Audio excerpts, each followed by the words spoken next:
Hi students, I'm Katie O'Connor. I am the Program Manager for Education at NMSU Brands. And I am here today to show you or to present to you how to succeed in an online course. So today we'll provide all kinds of tips and ideas that should help you succeed in your online course. So I do hope you take those to heart and start using these ideas so that you can succeed not only in your course, but in college. So here we go. I'm going to show my screen to you. Just one moment here. I am going to share my screen.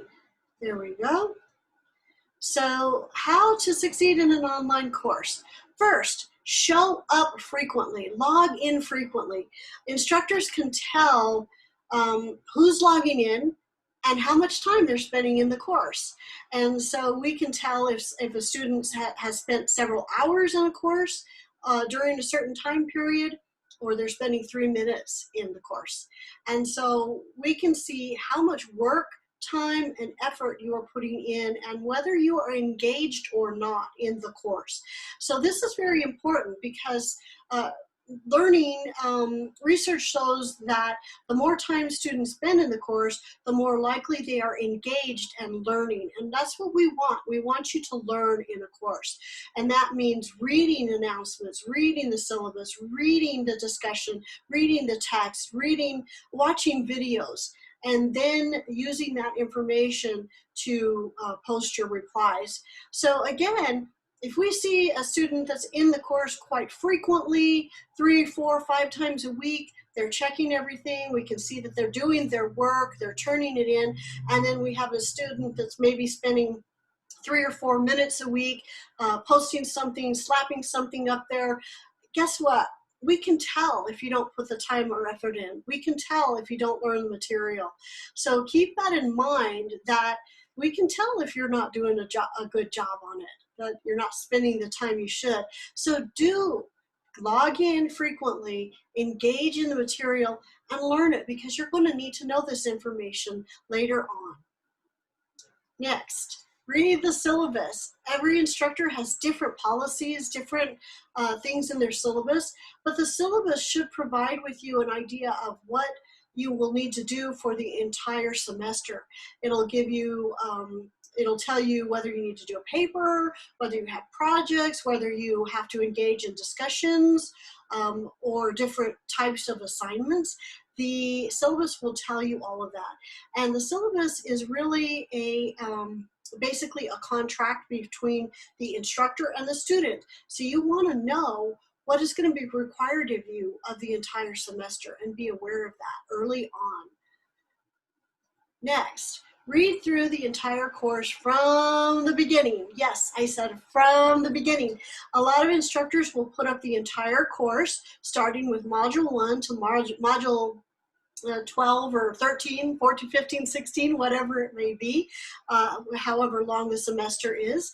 And so you can look ahead. You can look at all of the assignments that are going to come due, look at whether you have to do a paper or several papers, whether you have to engage in a discussion, or whether you have certain things that you will have to do, whether you'll have Zoom meetings and the times and dates of those. All of those things will be shown to you in the syllabus, so you need to be aware of that. Next, each instructor is unique in their policies. So again, they're going to set a policy about what they expect of you in the course. And these policies are very important, because if you violate one of them, that instructor may hold it against you in their grading system. For instance, if they have a policy that you need to get work in by the due date, then you need to get it in by the due date, and there's no exceptions to that. I know students that are shocked when they get an F on an assignment or a discussion because they didn't get it in on time. So be aware that every policy is going to be different according to your instructor. So just be aware of that and look at all of your due dates for everything across the semester, because then you can plan it out and know exactly what is due and when. And you can also find those dates listed in the course. So just be aware of that.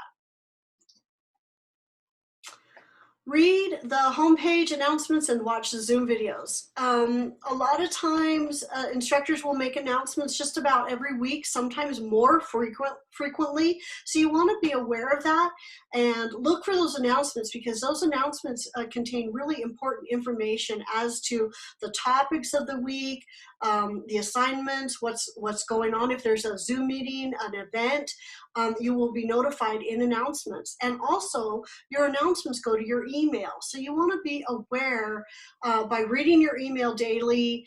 Don't miss anything. You know, a lot of times students will say, well, I didn't check my email last week and I missed this. Guess what? That's your fault.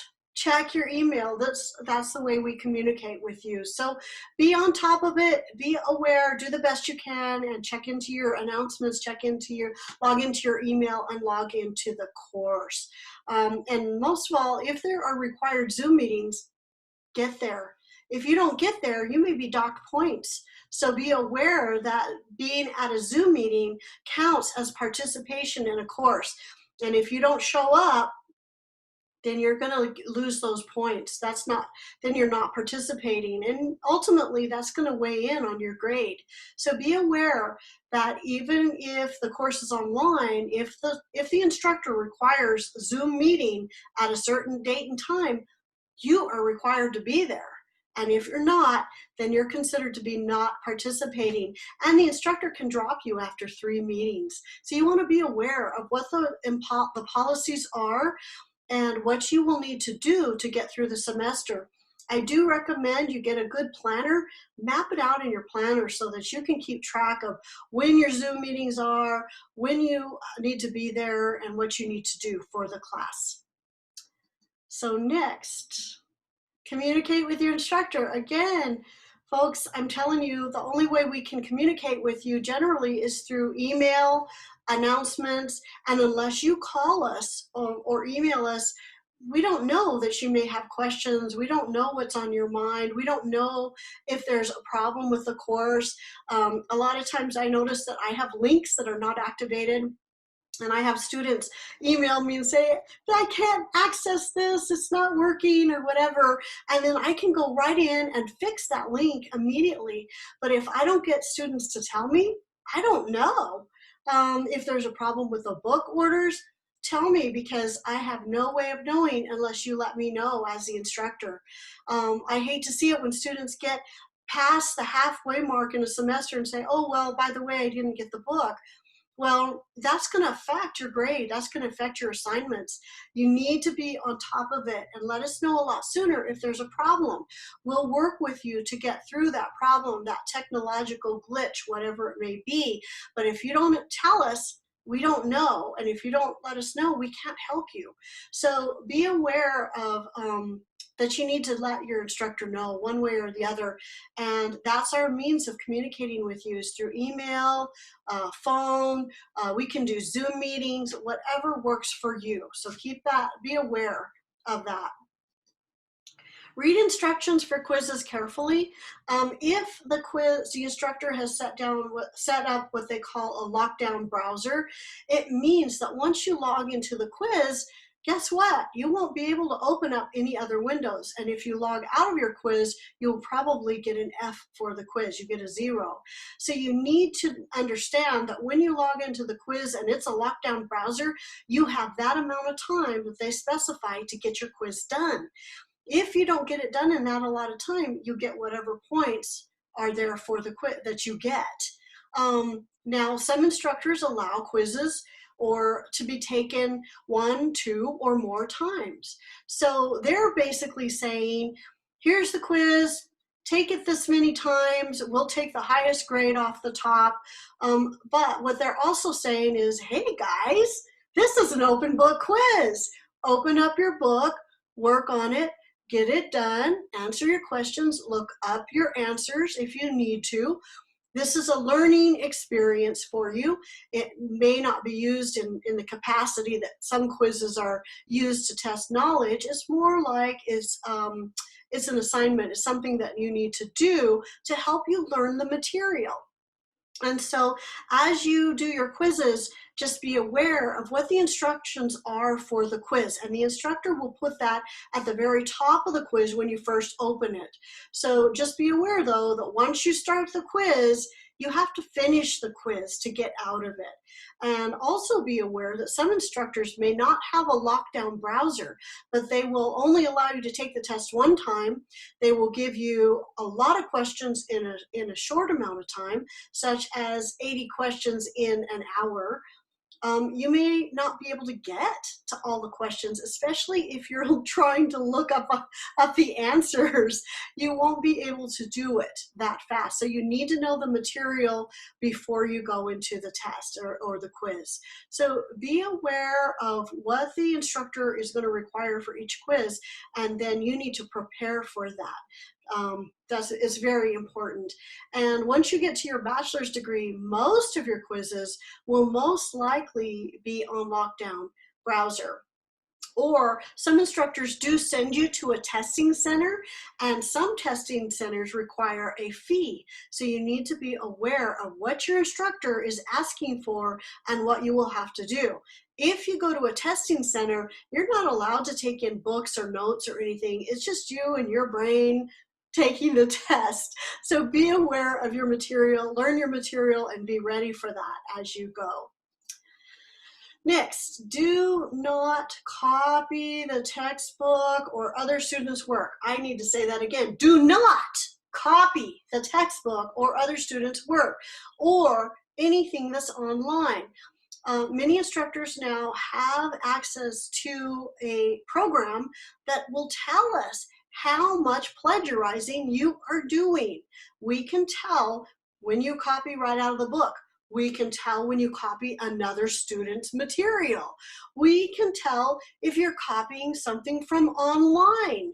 So you need to be aware that if you are caught plagiarizing, you are in big trouble. You can be dropped from a class with an F. You can be expelled from the university. And guess what? You can't come back. If you are expelled, you're done. And then your academic record can also follow you. So you want to be aware that, you know, something like plagiarizing can really mess up not only your academic career, but your career. So you need to be aware that when you copy someone else's words or ideas or artwork, then you're plagiarizing.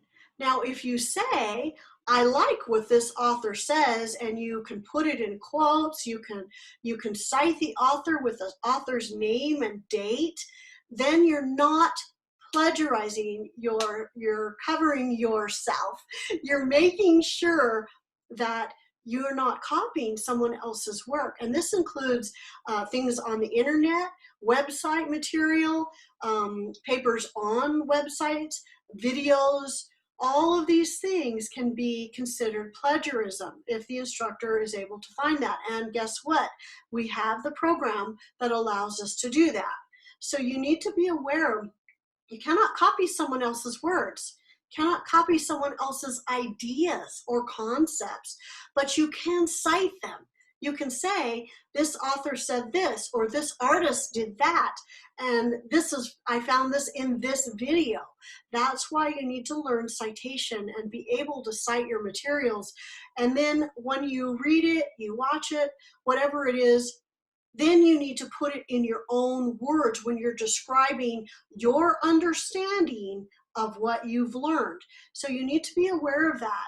You're describing your own understanding of what another author has said, or what a video has said, what a newsletter has said, whatever it is, what an artist has done, whatever it is, you need to state that author, whoever created that material.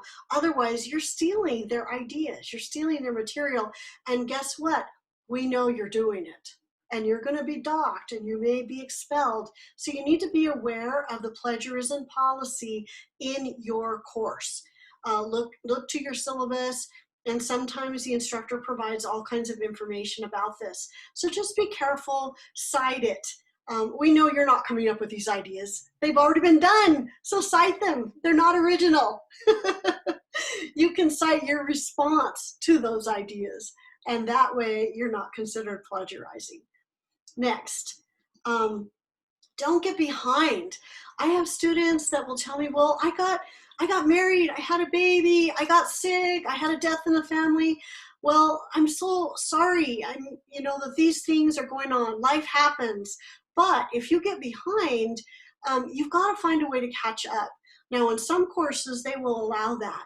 Some courses won't. So again, you need to be aware of your instructor's policy. For example, I allow late work, and I will ask you to catch up, and I will give you a certain amount of time to do that. So if something happens in your family and you have to take a week or 2 weeks off or whatever, just plan to get back to it. Start doing double modules, double assignments until you get everything done. Yes, you may have to work late at night. You may have to work early in the morning. You may have to take any break you can get to complete your work. But that's the only way you're going to get the points. And if you get the points, you're going to pass the class and you're going to succeed. But you got to do the work. If you get more than 3 weeks behind, you may as well drop the course. But again, talk to your instructor before you just decide to do that, and see if you can set aside time to catch up on the reading, catch up on the videos, and catch up on your work. That way your instructor can tell you what they will expect from you and what they will allow you to do. But be aware, let them know you're having trouble. If you get sick, you have a car accident, something happens, let your instructor know right away, and ask them to be lenient with you and help you get through your work, and find out what they require. Next, check back for your instructor's feedback.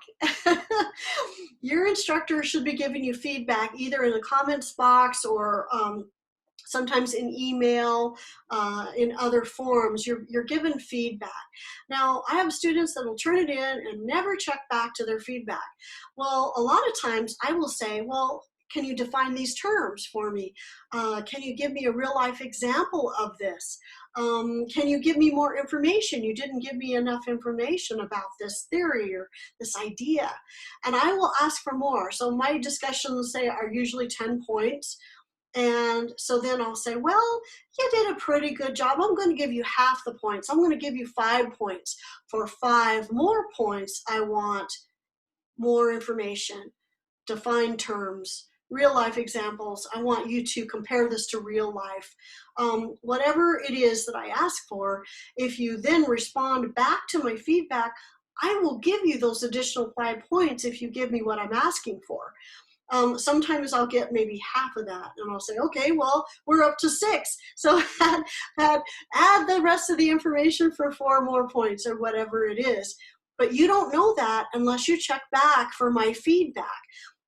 If I only give you 5 points for each submission across the semester, that's going to really bring your grade down. So then you're going to end up with, only a few points. You're going to have made it through the whole course, but not get a passing grade. So you've got to check back for feedback, because that's how we communicate with you on your work. Sometimes that feedback can be in a video form, an audio file, or in writing in the comments section. So again, check your comments, check your email, look for that information from your instructor. We want you to succeed. We really do. Next, go deeper with your responses. A lot of instructors will tell students, go deeper with your discussion. You're not giving me enough information, but maybe they don't tell you what deeper means. Well, when we say deeper, it's just that. We want more information.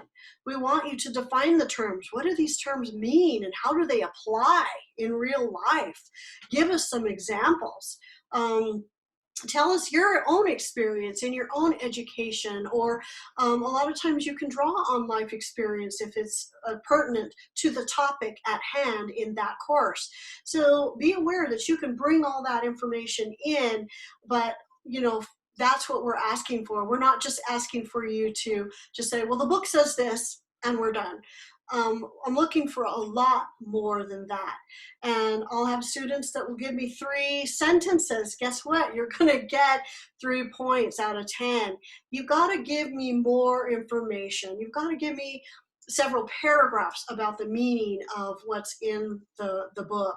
And a lot of times the questions that are there, they're just guiding questions to help you formulate ideas and to explore that content and then bring it out in your discussion. The other thing is you can ask, there's the 5 habits of mind. Ask yourself, why is this significant? Why do I need to know this? How will it help me when I'm a nurse, a doctor, a lawyer, a teacher, a parent? How will this information help me? What if I look at this information from a different perspective, from a different point of view? What is the evidence of it? How do you know it's evidence? With so much fake news out there, how do you know that what you're hearing is the truth and not something that someone that doesn't have the credentials is just spouting off the top of their head? You need to learn and have the discernment to know what is fake and what is real. And if you don't know, visit your librarian. The librarians are experts on pinpointing fake news, and they can show you how to do this. So take a little visit to your library. Connection, how does this apply to different disciplines across the board? How does it apply to students, to teachers, to parents, to professionals? And also a supposition, what if this were different? What if I don't like this information? What if instead of this, there was this? So we want you to think, we want you to inquire, and thinking critically, these questions will help guide you in your responses, in your discussions. So just be aware of that. Next, don't wait until the last minute. Again, do not wait until the last minute. Sometimes the night you're submitting your assignment, the electricity will go out. You may lose it. Try to save your work on your desktop for that emergency. That way, if it disappears, if it's gone, it didn't upload, something was wrong with Canvas, there's some weird internet glitch, you still have a backup. You can still go back to that assignment. Just name it by that assignment, the date, the course, so that you know which course it belongs to, which discussion, which assignment, and you keep track of it on your desktop or your travel drive or flash drive, whatever you have. That way, if it gets lost in transit, you can still find it and you can ask the instructor if they can still accept it. So also, waiting till the last minute stresses you out. And then you're like hurrying, you're doing something quick, and definitely by the time you get to that level, that's when somebody in the background starts to cry or something happens, there's something, you get a phone call that's disturbing. All of these stressful events seem to happen all at the same time. So if you can plan ahead, just get things done ahead of time, save yourself the stress, and find that level of peace so that you can get your work done and you're not stressed out. Again, stress is very detrimental to your health. So you want to take care of yourself by being on top of things. And then also, say if you make a mistake, you submit the wrong assignment to the wrong assignment Dropbox, to the wrong course, you still maybe have time to fix it if the instructor finds that. So just be aware of that. Next, support is here for you. Support is here for you. We are here. You have unlimited free resources at your fingertips. There's tutoring face-to-face, tutoring online. Contact your campus tutoring center and find out when the tutoring is available. There's tutoring online. You can access, call, email, set up an appointment, get help online via Zoom or through Teams. There's all kinds of ways that tutors can work with you. Get the help. You're expected to need help. You're not expected to do this alone. Get help. Go to student services, find out Go to your IT at your local campus and find out how they can help you with technology issues. Go to the business office, financial aid, library is always there to help, and they love you to come in. That's their job. They want to help you. So show up, commit to yourself, invest in yourself, and get the help, and that will help you succeed in your online course or your face-to-face course. It doesn't matter.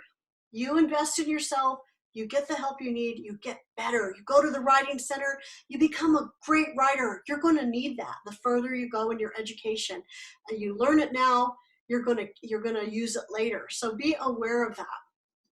Next, make a point to call and visit with your instructor. A lot of instructors, again, would love to meet you online and talk with you and have conversations with you on the phone. Many of them are in their offices. Find out when they're available. Go by and visit them. You can still do that even during COVID, as long as you wear a mask. You set it up, you can meet with them. So check it out. Call them, meet them. Call them on Zoom, get a hold of them, do Skype, do FaceTime, whatever works for you, but take the time to do it. Visit the tutoring centers, find out who's there, find out what they can help you with. Everything is there to help you, so just be aware. You're not expected to just completely do this by yourself. Nobody can do college alone. I wouldn't be where I am if I didn't have tutors, if I didn't get help at the Writing Center or from my instructors.